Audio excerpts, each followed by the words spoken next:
Actually, ang Wavecrest is an recirculating aquaculture system. Nag-aalaga kami dito ng mga alimango for fattening at the same time soft shell crabs. Actually, nagsimula to, nag-start ako mag-research niyan is 2021 pa. Pero nabuo to is actually 2023. Actually, naging inspire sa akin, sa mga balita, nakikita niyo siguro, nagkakaroon tayo ng food shortage, lalo na pagdating sa dagat kasi nagkakaroon ng overfishing. So tapos, being an engineer, being an entrepreneur, naisip ko, there's an opportunity na i-address yung food security today and in the future generations. Tapos at the same time, since I'm an engineer, I can design a system na mas advanced para makapagtayo ng isang klaseng aquaculture system na pwede kahit saan. Katulad ng Wavecrest, nasa Antipolo, which is nasa bundok kami, nag-aalaga kami ng seafood, ng alimango, which is napakalayo sa dagat.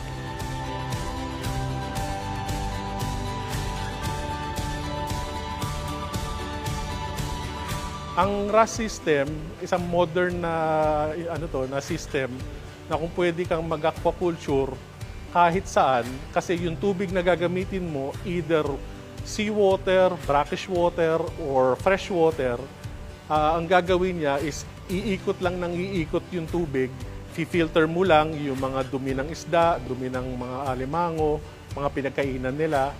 Then yung naging lason na na-produce ng mga dumi na yun, which is ammonia, nitrate, and nitrite, padadaanin mo lang sila sa isang biological filter na yung mga bacteria noon, yung nakakain ng mga dumi na yun.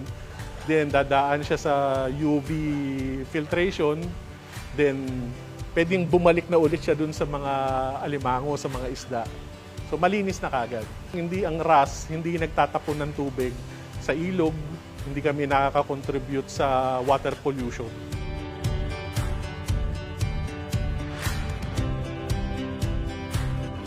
Sa alimango, from time to time, lahat ng klase ng alimango dito sa mundo, actually 4 na klase lang yan. Swerte ang Pilipinas, lahat yon meron tayo. Ang RAS system, hindi lang talaga pang alimango. Pwede rin yan para sa mga ibang isda.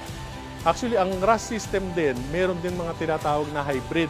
Yung tinatawag nila na aquaponics. Kasi yung aquaponics, basically, RAS system din yan. Merong mga halaman, tapos may yung mga dumi ng mga seafood, yung mga isda o yung mga alimango, ang magpi-filter is mga halaman. Tapos yung halaman, mabebenta mo, di ba? Parang ganun. Number 1, ang kailangan i-prepare is oras para sa training.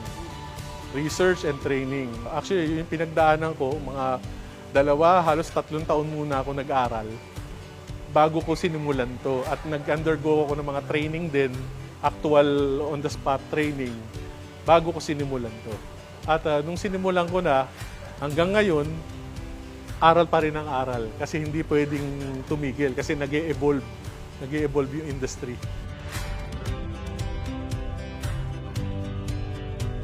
Ang primary goal talaga namin is i-address talaga ang food security sa bansa. Maging less reliant tayo sa mga import at maging locally produced. Tapos at the same time, palakihin yung opportunity ng RAS kasi hindi lang naman ang aquaculture para sa mga malalapit sa ilog, malalapit sa dagat. Pag gumamit ka ng RAS, kahit saan, pwede ka magtayo ng sarili mong aquaculture na business. Makikita niyo po ang Wavecrest Incorporated sa Facebook, Instagram, at kung o-order lang po kayo, pwede niyo po kami i-message via Messenger.